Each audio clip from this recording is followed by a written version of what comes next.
आजकल महाराज प्रायः ये लोगों की धारणा बन गई है, लोगों का स्वभाव बन गया है कि लोग बेटियों को भार समझते हैं। किसी के एक बेटी हो गई तो उस बेटी को अभिशाप मानने लगते हैं। अरे बिटिया हो गई, बेटी हो गई। और जब बेटी पता चलती है तो लोग उस बेटी का वध भी करा देते हैं। गर्भ में ही बेटी को मरवा देते हैं। अरे महाराज, इस संसार में यदि बेटियां नहीं होंगी तो इस संसार में जिस समय अभी नवरात्र बीते हैं, कन्याओं की आवश्यकता पड़ती है। कंजिकाओं को भोजन पवाने के लिए कहां से लाओगे?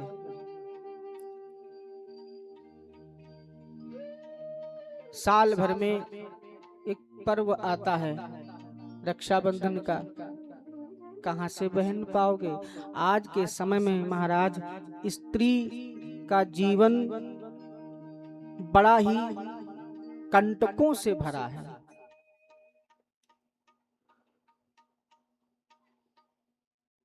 माता पिता के घर में रहे तो माता पिता जब देखो कोई बात होती तो कहते हैं तू तू तो पराया धन है, तू तो पराया धन है।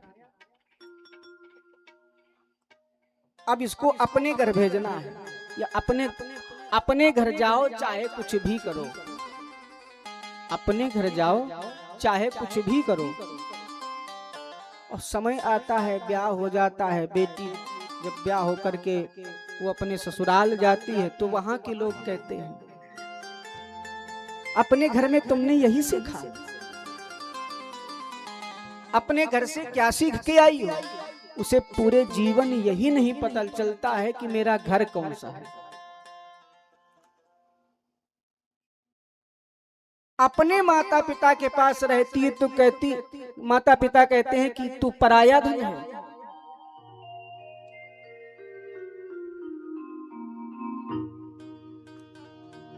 ये तेरा घर नहीं है, तो अपने घर जा। और जब वो ससुराल पहुंचती है तो ससुराल के लोग कहते हैं अरे अपनी बेटी थोड़ो ना है, पराये घर से आई है, तभी तो ऐसा व्यवहार है। उसका पूरा जीवन महाराज इसी में कट जाता है, समझ ही नहीं पाती है। जबकि महाराज एक बेटी के जैसा बलिदान कोई नहीं दे सकता। बेटी धान की बेल महाराज जैसे बोई कहीं जाती है और रोपी कहीं जाती है। बेटी का जन्म किसी कुल में होता है और जीवन किसी कुल में बीतता है।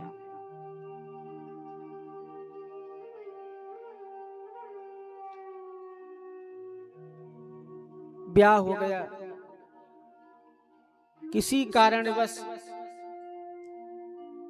माता पिता किसी इच्छा को पूर्ण नहीं कर पाते हैं तो ससुराल के लोग महाराज ताने देते हैं और बात बात पर मारते पीटते भी हैं महाराज। इच्छाएं पूरी नहीं होती हैं तो गला घोंट देते हैं,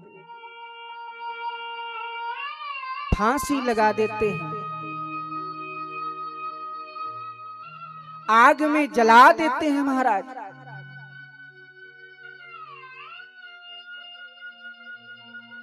ये एक बेटी के साथ होता है। बेटी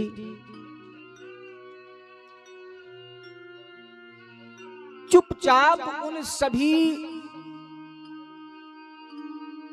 दुखों को सहन करती है। और कि इतनी सहनशीलता महाराज, इतना धैर्य। देखो, जिसको न वो जानती है, न पहचानती है, ना कभी देखा है, ना कभी सुना है, उस परपुरुष के हाथ में माता पिता हाथ पकड़ा देते हैं और वो उस परपुरुष का हाथ पकड़ करके चुपचाप उसके साथ चली जाती है। जिसको ना तो कभी जाना है, न देखा है, न पहचाना है, न ही उसके स्वभाव के विषय में उसे पता है, फिर भी महाराज वो उसका हाथ पकड़ करके चली जाती है। और पहुंचने पर मन में आशाएं रखती है कि जैसे मेरे माता पिता ने मुझे यहाँ समझा है, वैसे ही वहां पर एक माता पिता सास ससुर के रूप में मिलेंगे, वो हमें समझेंगे, हमको यही प्यार, यही प्रेम मिलेगा जो हमारे घर में हमारे माता पिता ने दिया है। बेटी का मन अपने घर में जब काम करने का नहीं होता तो मचल जाती है, रूठ जाती है, आज मुझे नहीं करना है, आज मेरी छुट्टी है।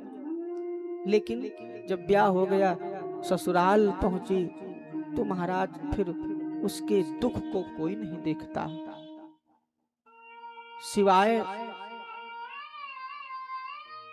सुख मिलना चाहिए।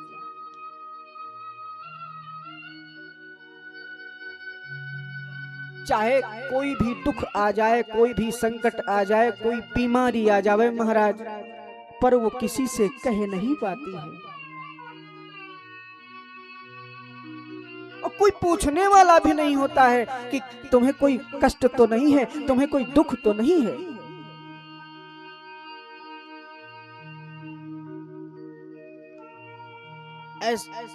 एक तरफ बेटी अपने परिवार का, अपने कुल का, अपने गोत्र का बलिदान तक दे करके तुम्हारे कुल को, तुम्हारे गोत्र को, तुम्हारे परिवार को अपनाती है। कोई पुरुष ऐसा कर सकता है जो अपने माँ बाप का नाम तक छोड़ दे? बेटी अब ससुराल में अपने माता पिता के नाम से नहीं जानी जाती,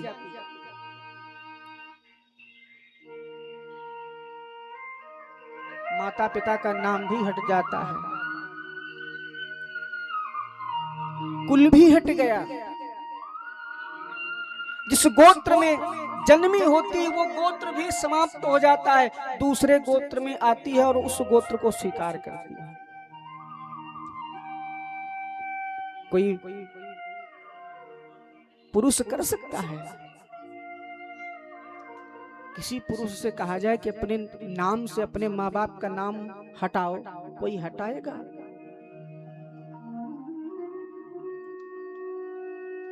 किसी पुरुष से कहा जाए कि आप अपने कुल को छोड़ दो, छोड़ेगा? किसी पुरुष से कहा जाए कि तुम अपने गोत्र को छोड़ो, छोड़ेगा? ये बलिदान नहीं कर सकता। ये बलिदान तो केवल एक स्त्री ही कर सकती है। ससुराल आती है, इच्छाएं नहीं पूरी होती हैं और उसको बलि बेदी पर लिटा दिया जाता है, केवल लोभ में, अभिमान में, लोभ में, लालच में। अरे महाराज, जब आप अपने परिश्रम से स्वयं नहीं बढ़ पाए तो दूसरों के धन के देने से क्या आप बढ़ पाएंगे? एक बेटी का पिता, हर जरूरी नहीं कि हर बेटी का पिता सामर्थ्यवान हो, हर बेटी का पिता धनवान हो।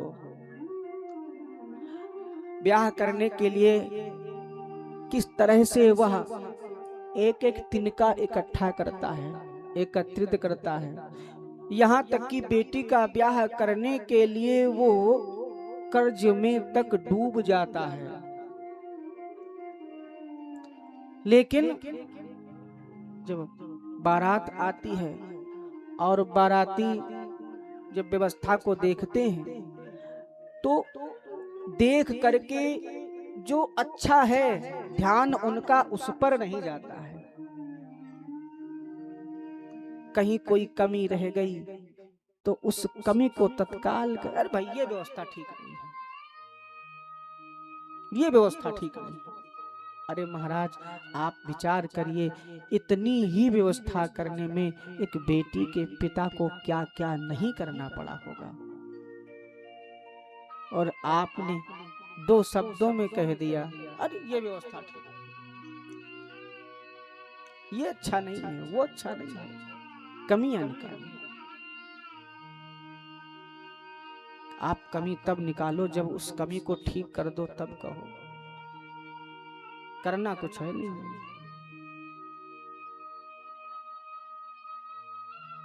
बेटी का ब्याह होकर के ससुराल जाती है, मन में अनेक अभिलाषाएं होती हैं, लेकिन उन अभिलाषाओं का दमन होता है।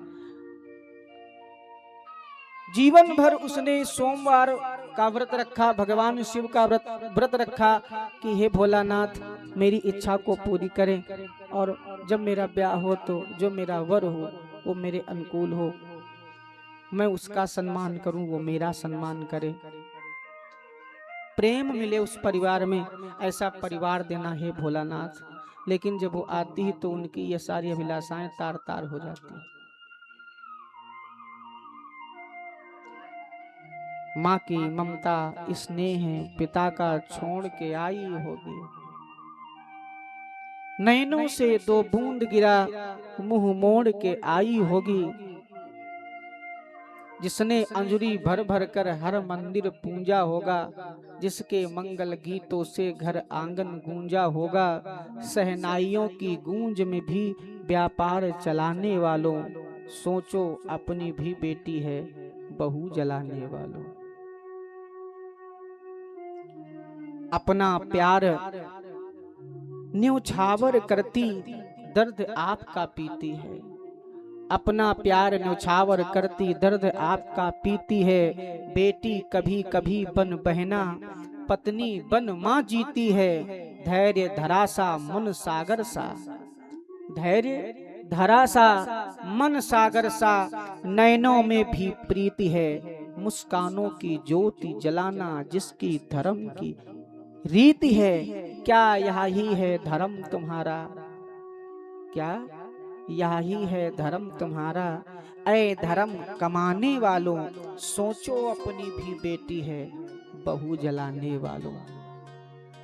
मर्यादा में रहने वाली माँ गंगा सी बहने वाली, मर्यादा में रहने वाली माँ गंगा सी बहने वाली, जग की पीड़ा सहने वाली फिर भी ना कुछ कहने वाली, दीप शिखा सी जलने वाली, दीप शिखा सी जलने वाली, आशाओं में पलने वाली, कैसे अपने आप जल गई अंगारों पर चलने वाली। अरे जिंदा जला दिया होगा, जिंदा जला दिया होगा, ऐ पाप कमाने वालों, सोचो अपनी भी बेटी है बहू जलाने वालों, सोचो अपनी भी बेटी है बहू जलाने वालों। अरे महाराज बेटा होना भाग्य है, पर बेटी होना सौभाग्य है। बेटी तो सौभाग्य से मिलती है महाराज। कवि ने कहा दिल की धड़कन को कौन समझेगा, मेरी उलझन को कौन समझेगा, एक बेटी अगर नहीं घर में तो उस आंगन को कौन समझेगा। बेटी होना सौभाग्य है महाराज, लेकिन बेटियों का जीवन कैसा है। एक बेटी तो भगवान से प्रार्थना करती है कि हे विधाता एक बार मेरी ओर नजर तो डालो, तुमने जो ये नारी का जीवन बनाया है कितने कांटों से भरा है ये आपको पता नहीं है। आप एक बार धरती पर आकर के देखो तो कि स्त्री का जीवन कितना